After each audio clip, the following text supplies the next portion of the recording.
It's time for the Douglas Coleman Show. Mr. Smooth and Savvy is joined by guests from all walks of life. From the entertainment industry to authors to political and social commentators. The famous and not so famous. The controversial and the light and fluffy. We have it all. Now, here is Douglas Coleman.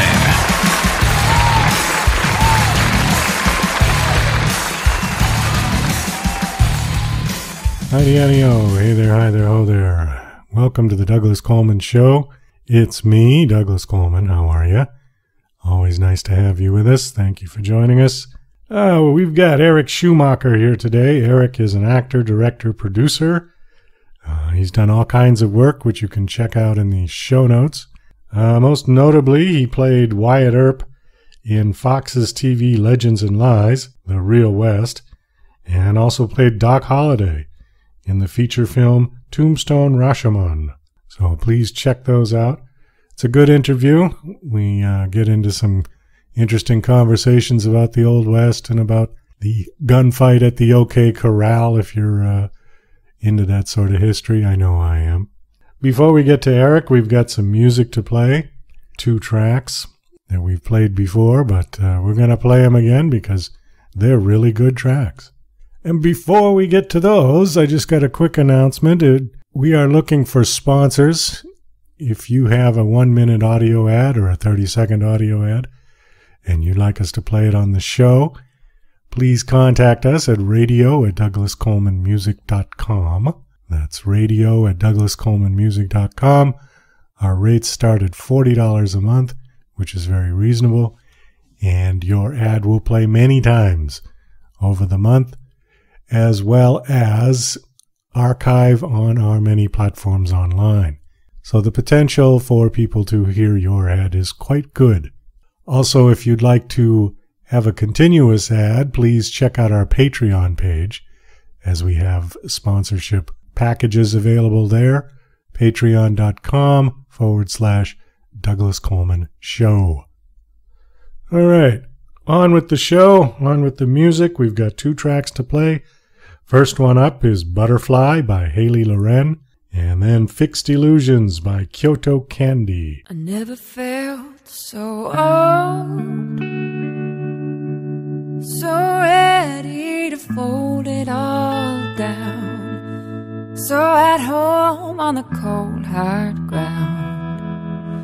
I'm not chasing the sun no more. How I love that light, but it don't help when the nights get long. I'm too tired to right all the wrongs I must have done to end up so far gone. But my sweet friend, the angel, you're floating on the wind. Tell me this is not the end. And you say that I just gotta play this game and leave it alive. And someday I'll look back and see all the pain and fear was a lie.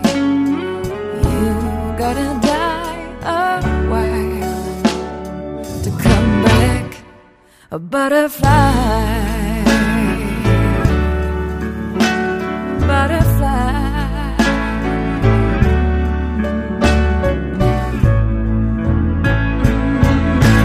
When it comes to change, all I know is to rage against. It don't matter the cage I'm in, it still feels like a home to me. But then the rain comes down and I'm afraid that I'll drown it here. Cover my hair, but it's loud and clear. There's only one way out, and oh,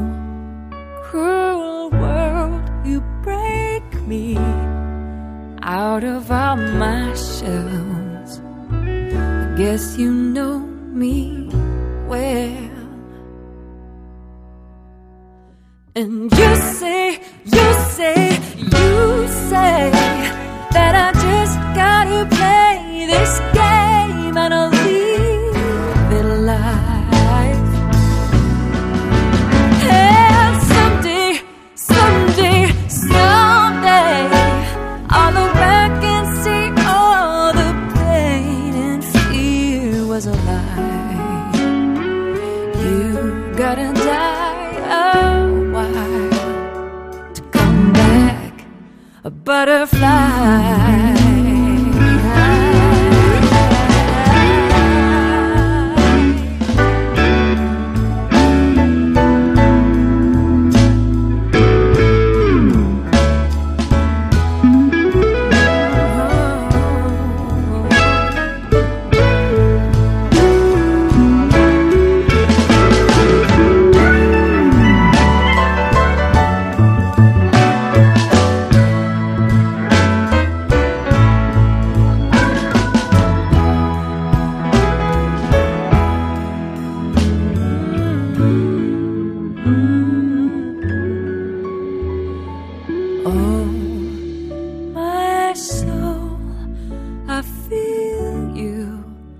Reaching for the wind, longing to begin again.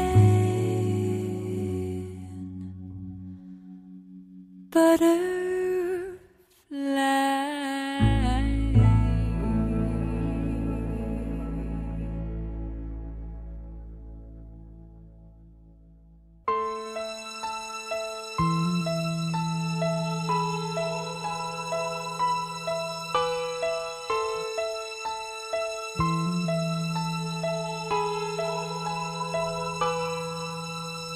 Resting in a garden where you cannot hear me call.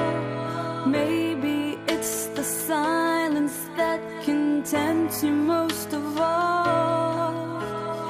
All your life you wanted to be free, and now you lie right by the tree. Single night I send a prayer out to you, hoping that your little world is filled with things to do. Sometimes all I wanna do is cry, just like a bird. I wanna fly.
You're listening to Mr. Smooth and Savvy right here on The Douglas Coleman Show.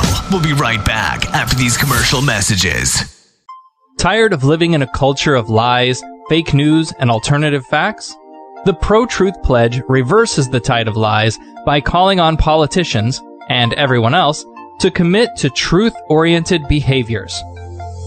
The pledge asks signees to commit to 12 behaviors that research in behavioral science shows lead to truthfulness, such as clarifying one's opinions and the facts, citing one's sources, and celebrating people who update their beliefs toward the truth. Private citizens who sign the pledge get the benefit of contributing to a more truth-oriented society. Public figures get more substantive rewards for signing the pledge in the form of positive media and public recognition. The pledge crowdsources the truth by asking volunteers to evaluate the statements of public figures who sign the pledge. Take the pledge, demand that your elected representatives do so, and encourage your friends to take it at protruthpledge.org. Hi there, this is Stuart Epps from the UK, record producer, engineer. You might have heard of me. I've worked with artists from Elton John to Led Zeppelin to Bad Company, Twisted Sister, Robbie Williams, Oasis, many, many great bands and artists in the past and the present and hopefully in the future. But you can work with me as well. You know, all you got to do is get in touch with me on eppsmusicproductions.com. That's eppsproductionsmusic.com.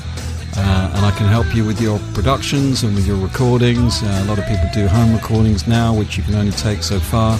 Maybe they need a bit of professional help. So get in touch with me and we can sort it out. And thanks for Douglas Coleman for giving me the spot. Thanks a lot. Cheers, bye.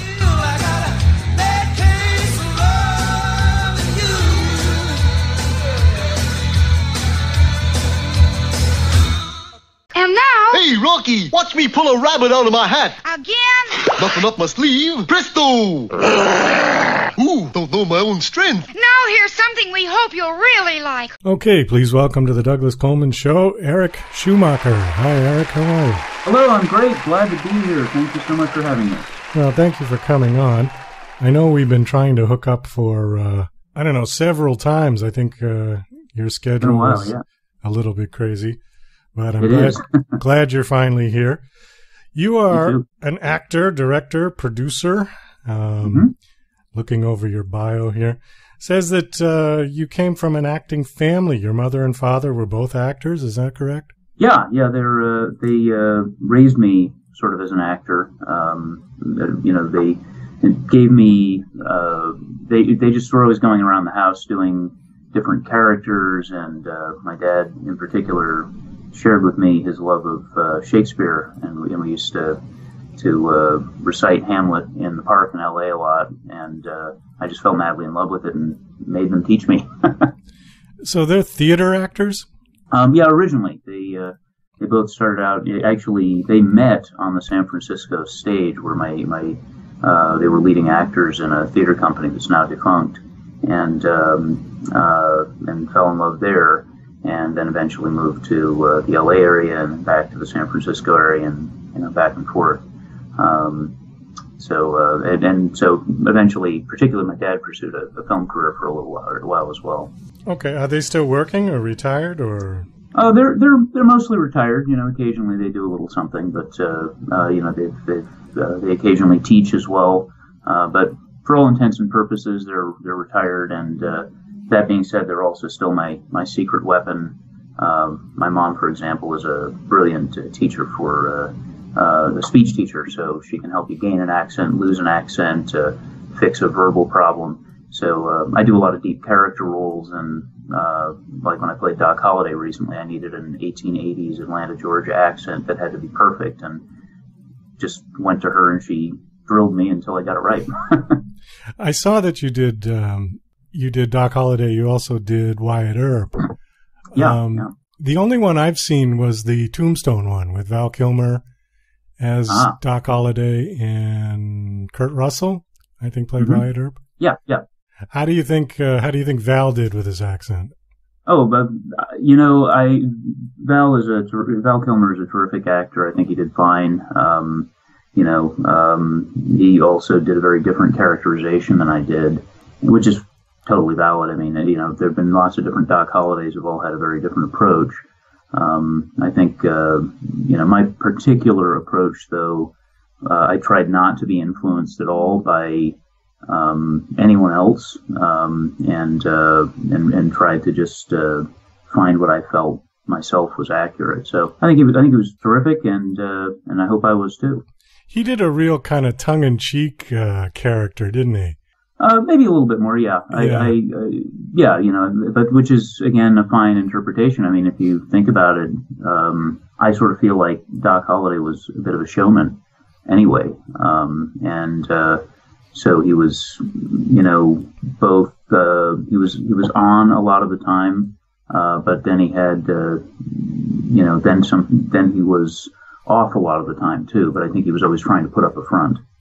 How much information is out there about the actual people? I mean, is there enough that you can do research and get an idea of their character, or is it simply, biographical stuff that's out there? There's a great deal of information. The thing about it is that, a lot of this information was passed on word of mouth. Like right after the gunfight, various people gave interviews and gave their thoughts on the events and what happened and who was responsible. And because it was all interpreted by various different writers, and because each of the people interviewed had different, each of the people who were later tracked down for interviews had different allegiances. The stories tend to be very different. So you look for the consistencies. As the story got more and more famous, there was a reporter, I believe, who tracked down Big Nose Kate Haroney, and did an interview with her, and her accounting of things was wildly different than the accountings given by Doc or by Wyatt and the various others, and those who were involved with the Clantons, which is actually a lot of the point of the last film that I was in, Tombstone Rashomon, which was directed by Alex Cox, who you may know from Sid and Nancy and Repo Man and Walker, a bunch of cult classics like that. Oh, yeah. He wrote and directed this film. Amazing director, fantastic guy. Really can't say anything but good about him. But he wanted to, because there were so many different stories about the gunfight and what led up to it and what came after. This film was actually done in a way similar to the classic film Rashomon, where there were actually interviews done with each of the different characters from their different viewpoints, and then we recreated the gunfight 6 different ways based on who was telling the story.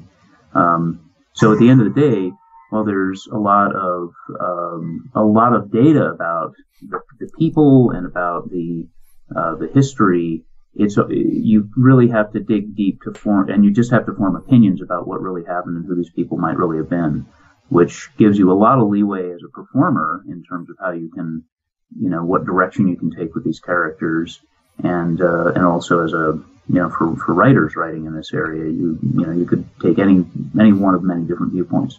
Well, I've read some accounts of the gunfight at OK Corral, and like you said, they vary widely as to exactly what happened. Some of them claim that the Earps started it, and some of them claim that the Clantons started it. Which way do you go with it? Which way do you think that the story actually evolved?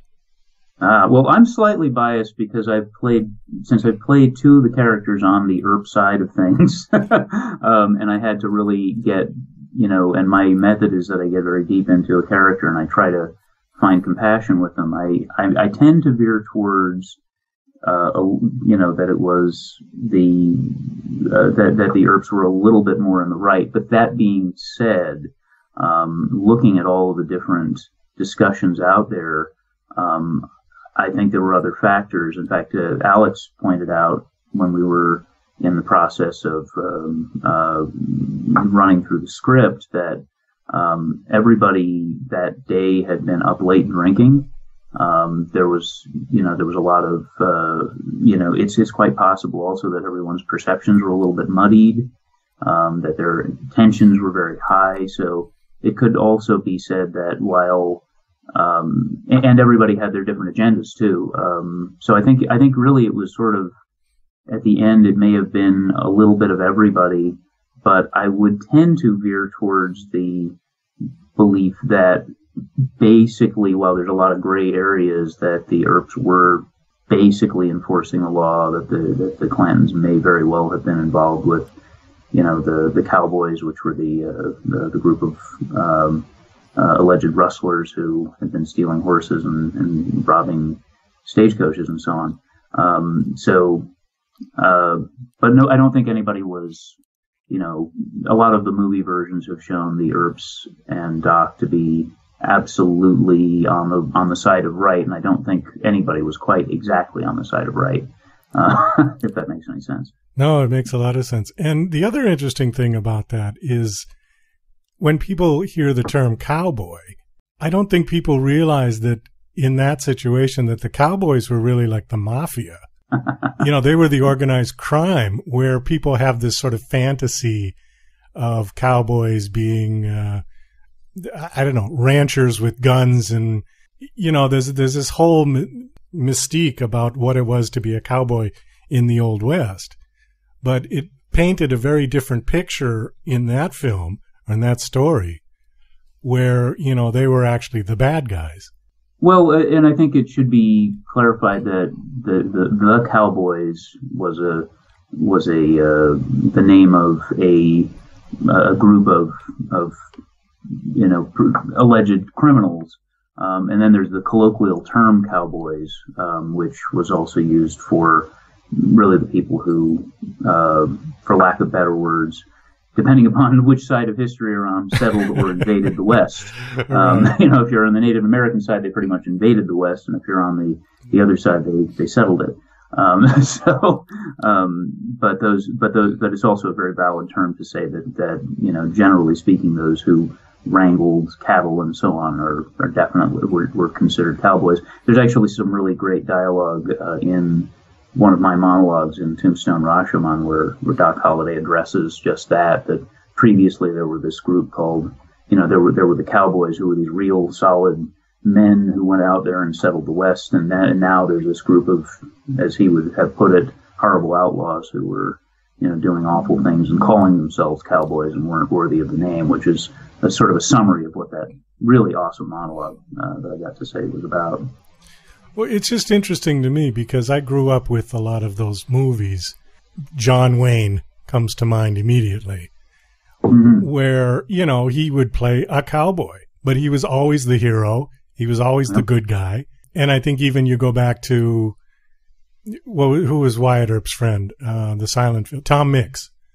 Mm-hmm. And, he was a hero in all of the movies. Mm-hmm. So people would say, oh, well, he's a cowboy. So it's this very odd sort of one side of the coin to the other, of what makes a cowboy, the image, the character of a cowboy. Sure. There's the fictionalized version of the Old West, and I think we have to acknowledge that, and especially if you're doing all the research on this. Actually, a lot of what we know of, a lot of what we've seen of the Old West in the Western movies we all love so much, are largely a direct result of Wyatt Earp and his storytelling. He lived into his early 80s and actually consulted on early Westerns that were made by Hollywood. And his last wife, Josephine, after he passed away, had a biography written of him and actually sued people who were besmirching his name so that she could create a particular image of who he was. And in truth, he had a much more complicated, much more interesting life than would be believed. And the version of the Old West that he told was, a lot. I would say a lot. In truth, probably a lot dirtier, a lot bloodier, a lot more complicated, and a lot grayer. There were, the distinction between good guy and bad guy, lawman and criminal was not always that clear. Well, I think it would have been interesting to have lived back in those days because it really was the true sort of expansion frontier of America where there really wasn't that much law and everybody was just out to get whatever they could. In the settlement, settling in new land and setting up a new life. And I mean, there was nobody there. There was no governments. There was no establishment. You know, it wasn't like America in Boston, where people had already been there for 200 years and they had a sense of a social fabric.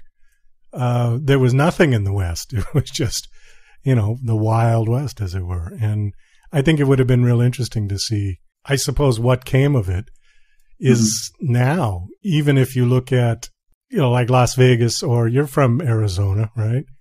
Well, I currently live in Arizona, but I'm really from California originally. Okay. But it, you know, there is still a bit of difference between New York City and Las Vegas, just as two examples, you know? Sure.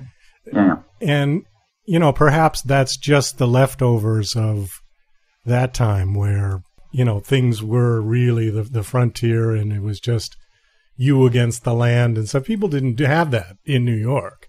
You know, they had They had a lot more structure already, but anyway. You're very right about that. Yeah. It was, you know, it was it really was a matter of something that was forming, and it was forming, and everyone was in constant danger as well. So a lot of it came down to alliances and you know, what can you get and how quickly. But I do believe that there were those, you know, who again tried to tend towards doing, you know, to protecting other people and doing the right thing a little bit more often.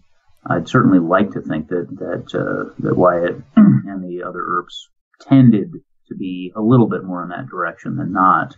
You know, since they did choose law enforcement as their career path, although that could also be a very lucrative career, I might add.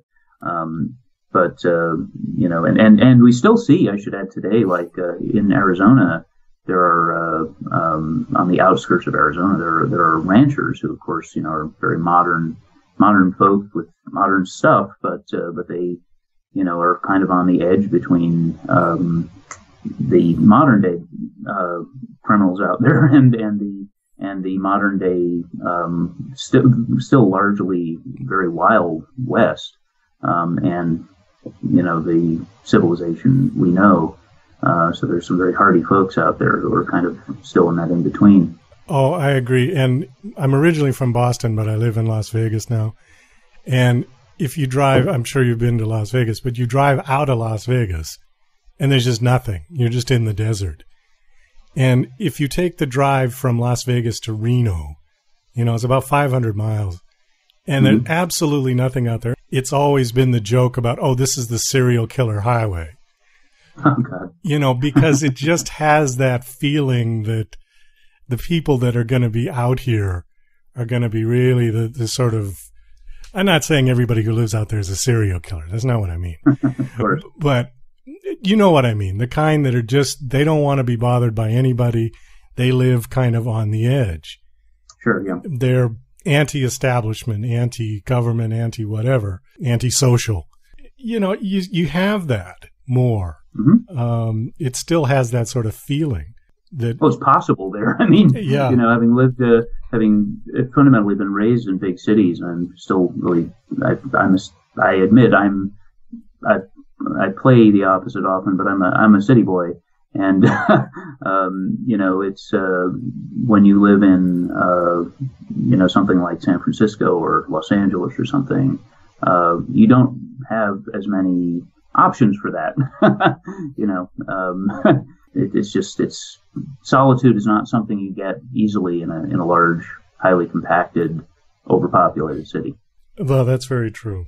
Let's talk a little bit about acting. Yeah. Let's hit on one kind of idea here and see what your take is. I think, now this is just my opinion, but I studied acting when I was young, and I'm also a musician. And I was always more of the opinion that acting is something that is easier to learn than music. I think that people have an inherent gift for music, a natural ear, a beautiful voice, something that they're just born with. Do you think that the same rule applies to actors, or is acting something that, in other words, do you need to be born with a particular skill set to be a good actor? Or can you just have the desire and study and hone your craft and become a great actor, maybe not having started with a particular set of skills? That's a really, really excellent question. I don't think I've ever been asked that question before. Really good. Well, I think my answer is going to be not a totally straightforward one. In that, I think, for example, let's take music. You can maybe not be born with a special gift for music and still learn to play some form of music at some level. You may not be world class, but you might be able to carry a tune sort of and do it for pleasure, but you might not end up being the next opera star. That being said, there's also a lot of technique that goes into learning any art form, and sometimes, it's just a matter of bringing out what's inside that you didn't have the training to get out. So I do believe that, first off, I'm a big proponent of the arts. I believe that everybody would benefit by dabbling in them at least. Not everybody is meant to or wants to be a professional artist. And so likewise in acting, there's a lot of great benefit that comes from, just personally, that comes from, dabbling in theater a little bit and, learning a little bit of the art. It can really enhance your life and make you a stronger, better person.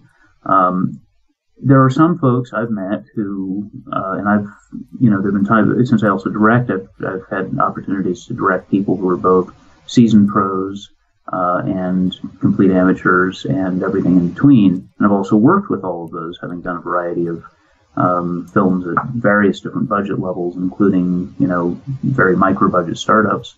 And so I've worked with people who are definitely diamonds in the rough, don't have maybe the training, but with good direction and with some study can really be amazing.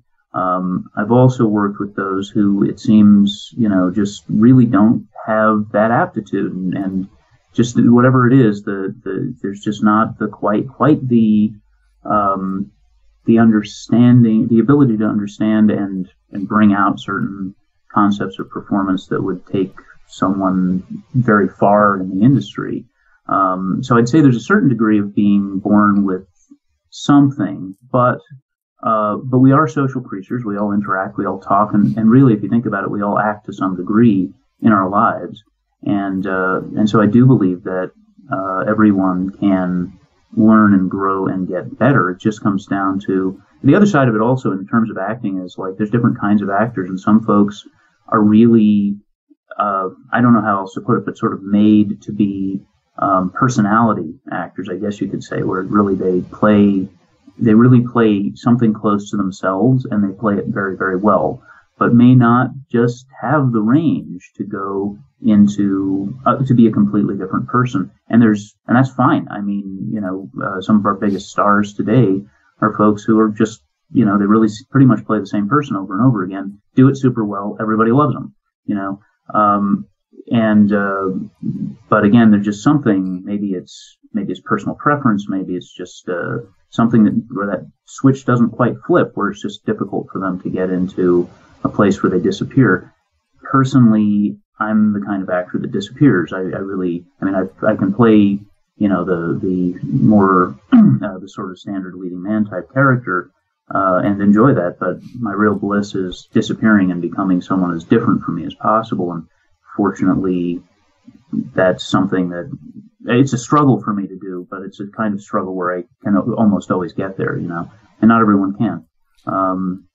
So I guess that's rather a complicated answer, but I think that the only way to really find out is to delve in and try. And in the process, you'll either determine that you love it so much that you're willing to, if necessary, emotionally brutalize yourself in a controlled way. Mind you, I'm not saying people should go nuts in the process of finding a character, but go through what they have to go through in order to discover how deep they can go, and pursue it as a career. And in some cases, just a fun thing that they can do that will help them grow and expand their psyche. Does that answer your question, or was that? Well, there wasn't really a right answer or a wrong answer. It was just more of a give us your opinion. No, that's great. I totally get that. So I think there are but I have worked with some folks who just, there seems to be sort of a wall they hit and they can't go beyond that. And that may just be sort of a nature of just their, for lack of better words, native configuration of psyche and brain, and that's as far as they'll go. And yet they can still work with that and find some performance ability. Well, you're absolutely right. And the two actors that came to mind while you were saying that was Robert De Niro and Johnny Depp. Mm-hmm. Robert De Niro essentially is Robert De Niro in every movie he's been in. Like you said, some variation of him, but he's a great actor. Everybody loves him. What a great Robert De Niro. Yeah, what a great Robert De Niro. Johnny Depp can be, he's been so different, almost unrecognizable in the various movies he's been in. Mm-hmm. So I agree with you. There's definitely different types of actors. Relating this to music, I guess my point is, and then this will lead to another question, is I've seen singers who, or let's say wannabe singers, who just didn't have it. Mm-hmm. They really had the desire, they had the dream, whatever. Yeah. But when they got up there to sing, they just couldn't sing. They didn't have the ability to do it, okay? Mm-hmm. And I am of the opinion that no amount of training was going to get that person to a level where they could sing, to a point where people were going to go, ooh, I just don't think it's there. Now, people have disagreed with me, and I've had this discussion with other producers and singers and songwriters, but I don't believe you can teach that kind of talent. I think that sort of talent is inherent. It's in your DNA. I see what you're saying, and to maybe qualify that even more, sometimes you have a Stephen Hawking, where okay, you can train me, you can give me a bunch of information about mathematics and science, and there's only so far I'm going to go, because numbers and I just don't agree. Some of the types of deep theories that he was able to just sort of, obviously he was highly educated, but he also was able to take it to a level that very few human beings ever have, because there was something in him that just, his brain went there. Right. He was able to go there. And then, of course, his physical situation contributed to that as well. So I do agree with that. And I think probably the best way to put it is that we also have to realize that art is subjective, to the listener, and to the performer. What is considered to be good art and bad art is very subjective. That being said, there is a type of performance and a quality of performance that, to your point, a mass audience will not think is at a professional level, will not think is pleasing, right. and that's kind of what it comes down to. So I have seen circumstances, certainly, where there have been folks who were not aware that of what was happening when they were performing, and didn't realize that their performances were maybe not on key, or not in tune, or not of a type that was likely to be pleasing to a large audience, and therefore less likely also to be commercial or trainable in that regard, if that makes any sense. Yeah. Here's another part of this too. I've known many, many musicians who were just born with it, for lack of a better term. Yeah. They never took music lessons. They never could read music. But you sit them at a piano or at a guitar, and they would sing and play their heart out, and people would cry.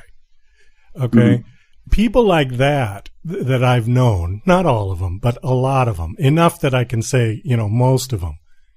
If you threw them in a music theory class, they would do terribly. In fact, I know several of them who walked out and they failed the class because they said, this is ridiculous. I can't put this kind of mathematical structure to what I do. Okay, because music theory is just all about math. That's really all it is. And they just couldn't do it. Their brain would not put the two things together. They wouldn't gel. All right. But on the other hand, with actors, I have never met an actor who went to study acting technique, went to an acting school, whatever, and said, oh, this is ridiculous. I don't need this. I have never met an actor who said that. They always went to study acting. They wanted to study more. They said, oh, I really want to do this. I really want to do that. So that's kind of the foundation of my question. Is that, I see what you're saying. You see what I mean? Where, you know, is there a basic skill set? So that's the next question to you. Is there a basic skill set that great actors are born with that can be easily identified, like with a singer? You know, if you have a 2-year-old who sings all the time and is on key every moment, they've just got it, you know? Is there the same thing for an actor or not?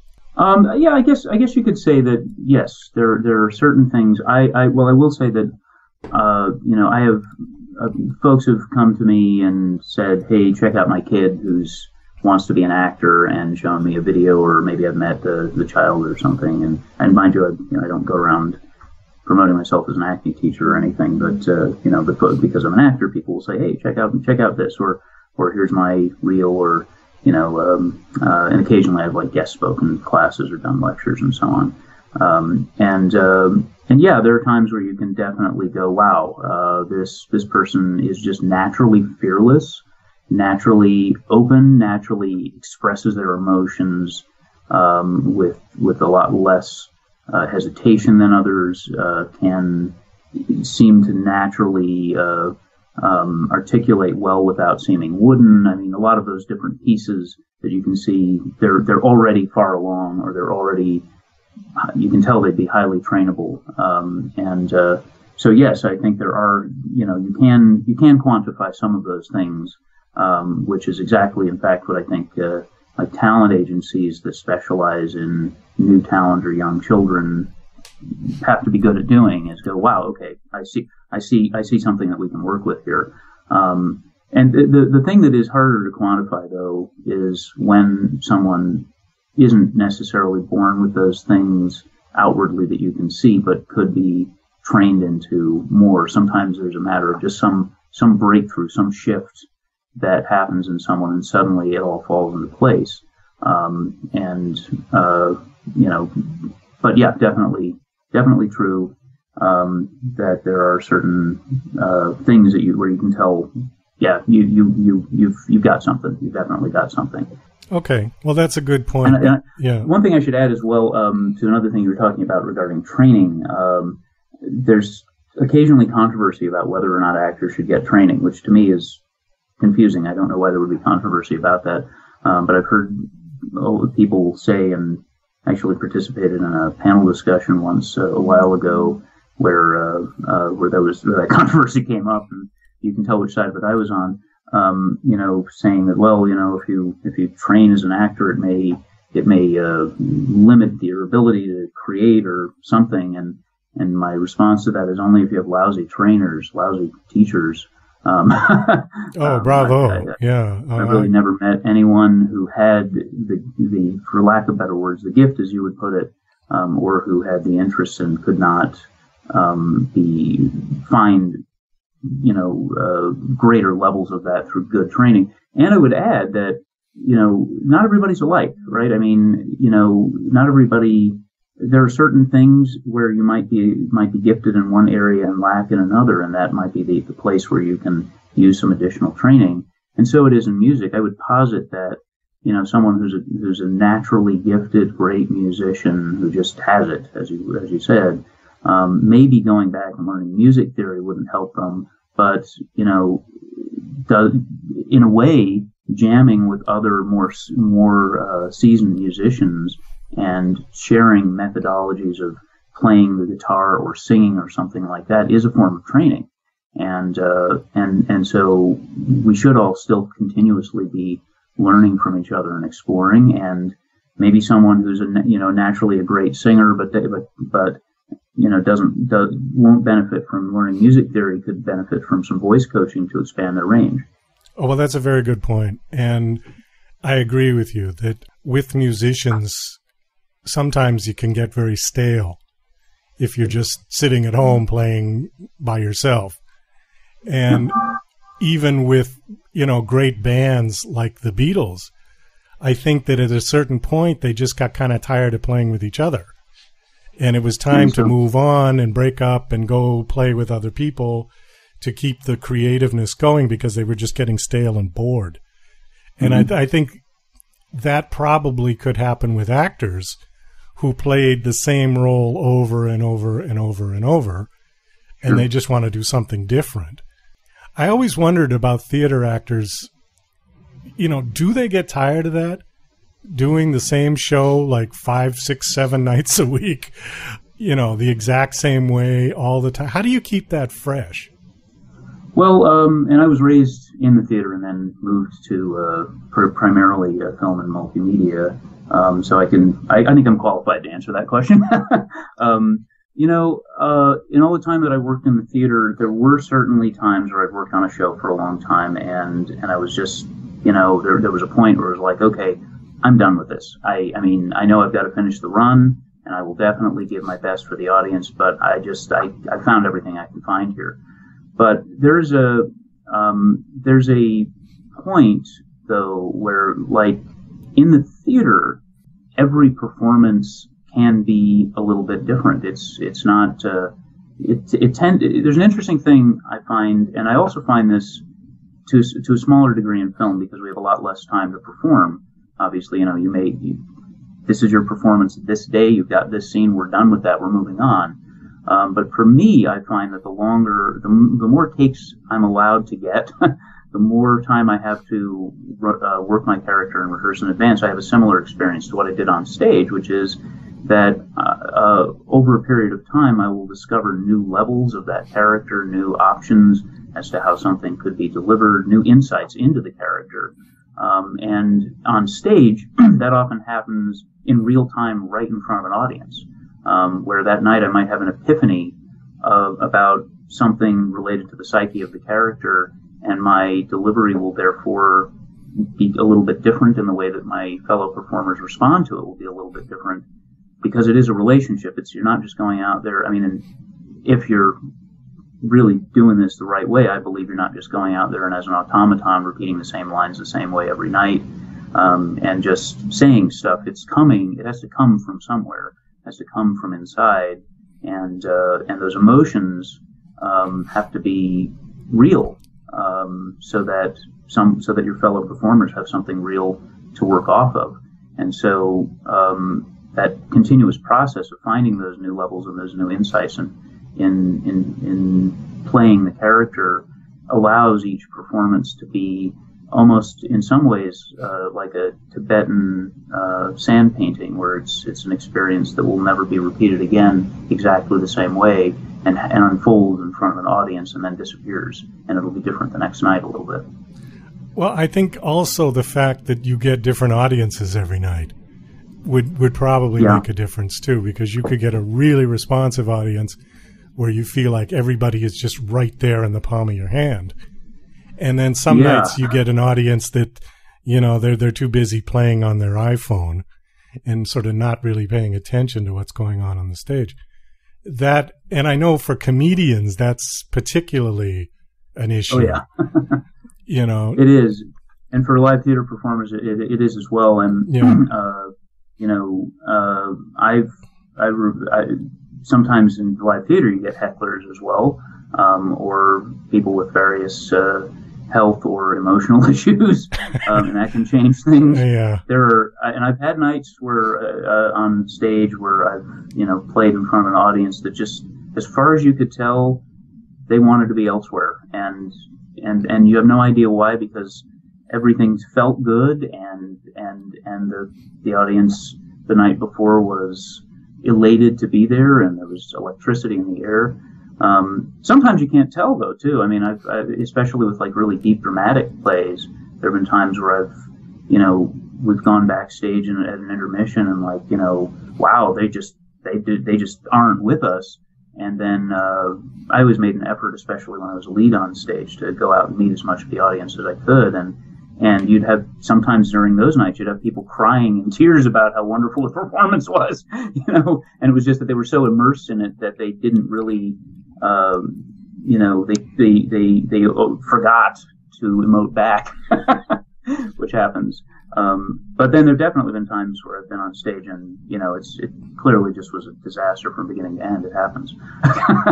Sometimes in a live performance, I'll just give you an example. We were doing a play. This was a long time ago when I was a young man. And halfway through the play, the electricity went out. The power died.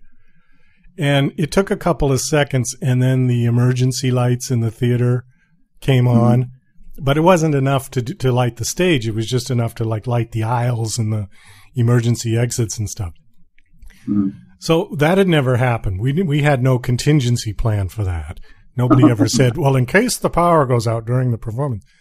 So what we did was we just froze on stage, just froze like statues. And we waited about, I don't know, it seemed like 2 hours, but it was probably about 30 seconds.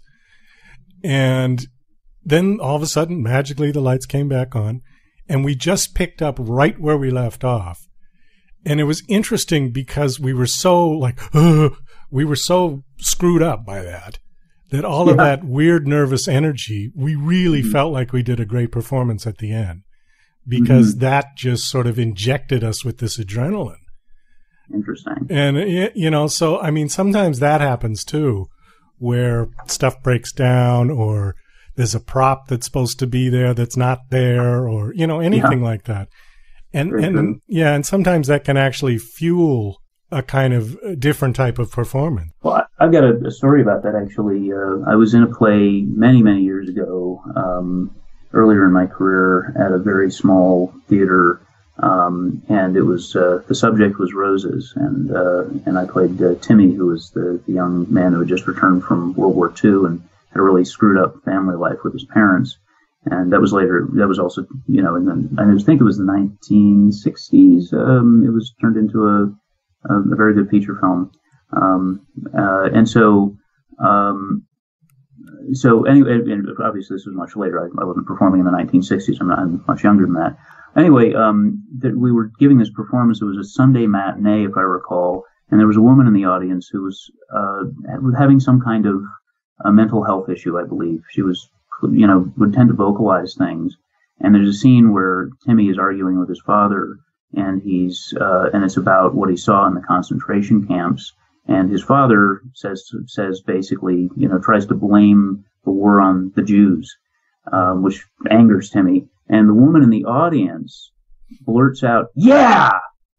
And you know, of course, I'm full of emotion already as the character because, you know, his father just said something wrong and incendiary.